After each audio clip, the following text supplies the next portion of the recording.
Hi, ഞാൻ മോളമ്മയാണ്. Sugar ബാറിൽ നിന്നും. നല്ല ജലദോഷമാണ്, അത് കാരണം സൗണ്ടിന് നല്ല മാറ്റമുണ്ട്.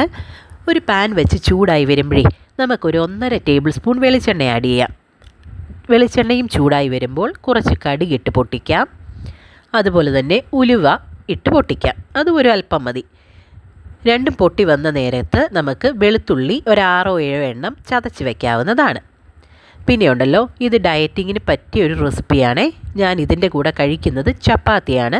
അതും വെറും ചപ്പാത്തിയല്ല, റാഗിയും അതായത് റാഗിയുടെ പൊടിയും വീട്ടിലുണ്ടാക്കിയതാണ്, ഗോതമ്പും വീട്ടിൽ തന്നെ പൊടിച്ചതാണ്. അത് രണ്ടും കൂടെ മിക്സ് ചെയ്തിട്ടുള്ള ചപ്പാത്തിയാണേ.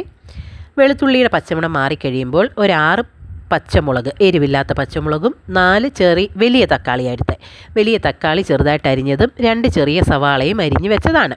ആൾക്കാരുടെ എണ്ണം അനുസരിച്ച് കറിക്ക് ഗ്രേവി എന്തുമാത്രം വേണം എന്ന് നോക്കി നിങ്ങൾക്ക് ഈ സവാളയുടെയും തക്കാളിയുടെയും ഒക്കെ എണ്ണം കൂട്ടുകയോ കുറയ്ക്കുകയോ ചെയ്യാം.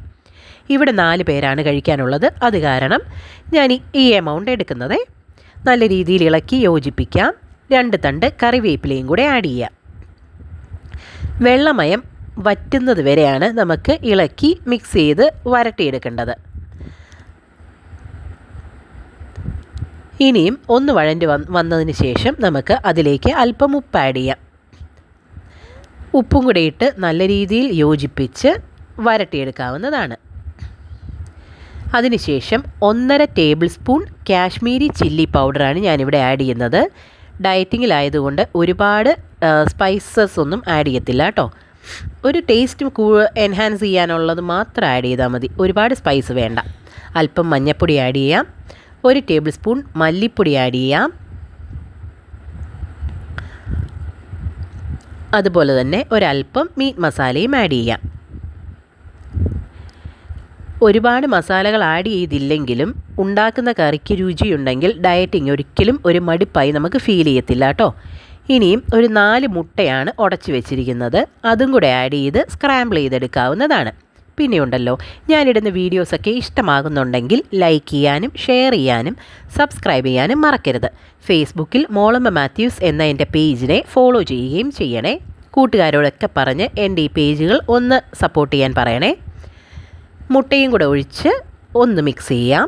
അതായത് സ്ക്രാമ്പിൾ ചെയ്തെടുക്കുന്ന പരുവത്തിലേക്കാണ് നമ്മളിനി ആക്കാൻ പോകുന്നത്. ഞാൻ ഓൾറെഡി പറഞ്ഞല്ലോ, ചപ്പാത്തിയാണ് ഇതിൻ്റെ കൂടെ കഴിക്കുന്നതെന്ന്. ചപ്പാത്തിക്ക് ഒരുമാതിരി ചെറിയ കട്ടിയുള്ളത് കൊണ്ട് ഒരല്പം വെള്ളം കൂടെ ഒഴിച്ച് ചാറാക്കുന്നുണ്ട്. ഈ പരുവത്തിൽ ഒന്ന് സ്ക്രാമ്പിൾ ചെയ്തെടുത്താൽ തന്നെ നമുക്ക് കഴിക്കാൻ സാധിക്കുന്നതാണ്.